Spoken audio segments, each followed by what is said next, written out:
काफिर शब्द मुस्लिम धार्मिक ग्रंथों में पाया जाता है और मुस्लिम समुदाय के लोग इसको मानते हैं। लेकिन दुर्भाग्य की बात यह है कि अनपढ़, गंवार और आतंकी सोच के मौलानाओं और मौलवियों ने काफिर शब्द की गलत तरीके से व्याख्या करके अपने निजी फायदे के लिए गलत तरीके से इस्तेमाल किया और समाज के अनपढ़ और कट्टर सोच रखने वालों को ही नहीं बल्कि उनके पूरे परिवार और मुस्लिम समाज को पूरी दुनिया में बदनाम कर दिया है। आज यह सच्चाई है कि पूरी दुनिया में इस्लाम को आतंक का पर्याय माना जाता है। यही कारण है कि विश्व के कई शक्तिशाली देश इस्लाम को शक की निगाह से देखते हैं और उन पर अनेकों तरह के प्रतिबंध लगा चुके हैं और कुछ लगाने की तैयारी में हैं। newedgeislam.com वेबसाइट में नसीर अहमद ने लिखा है, काफिर इस्लाम में अरबी भाषा का एक बहुत ही विवादित शब्द है जिसका शाब्दिक अर्थ होता है अस्वीकार करने वाला,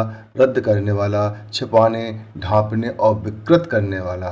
विचारनीय बात यह है कि कौन अस्वीकार या इनकार करने वाला है और किस बात से इनकार किया जा रहा है। एक मुसलमान जो अल्लाह की इबादत करने से इनकार करता है वह काफिर है। अन्य किसी धर्म या समुदाय के व्यक्ति को काफिर नहीं कहा गया है। मूसा अपने पूर्वजों फिरऔन को इबादत न करने देने के कारण काफिर कहे गए हैं। जैसे कि हिंदू धर्म में जो लोग ईश्वर के बताए हुए सद्मार्ग पर नहीं चलते अर्थात धर्म का पालन नहीं करते हैं, अधर्म के मार्ग पर चलते हुए हत्या, बलात्कार, चोरी, डकैती, अपहरण आदि करते हैं और जिनके अंदर दया, क्षमा, करुणा आदि नहीं होते हैं, उन्हें राक्षस कहा जाता है। ठीक इसी तरह से मुस्लिम धर्म में काफिर का अर्थ बताया गया है।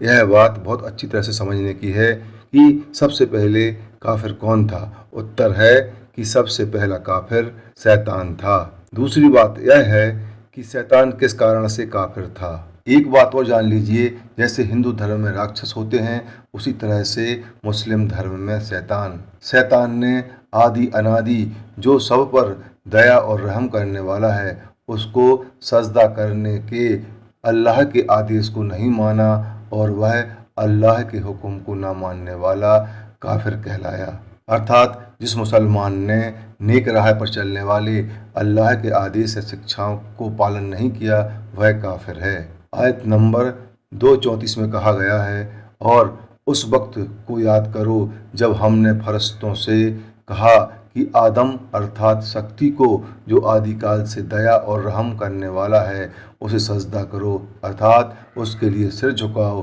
तो सब झुक गए मगर शैतान ने इनकार कर दिया और अहंकार में आकर काफिर हो गया।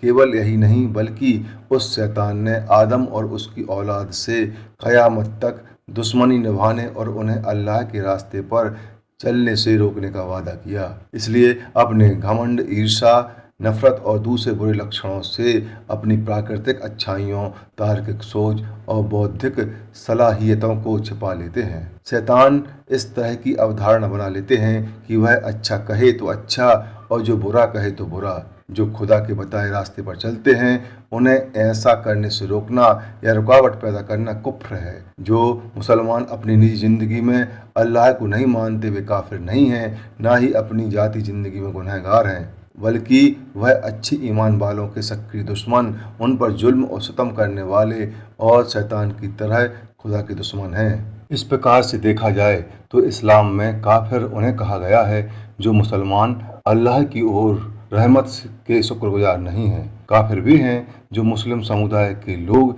इस्लाम की अच्छी शिक्षाओं को नहीं मानते अर्थात जो अच्छी बातें हैं उन्हें स्वीकार नहीं करते, जिससे वे एक नेक इंसान बनते हैं। जो मुसलमान अल्लाह के अस्तित्व को ही अस्वीकार नहीं करते बल्कि स्वयं को अल्लाह की तरह शक्तिमान मानकर शैतान बनकर मनमर्जी का व्यवहार करते हैं और लोगों को भटकाकर गुनाह और पाप कराते हैं। मुस्लिम शास्त्रों में ऐसे सभी लोग काफिर कहे गए हैं। बस आज के लिए इतना ही। जय हिंद, जय भारत।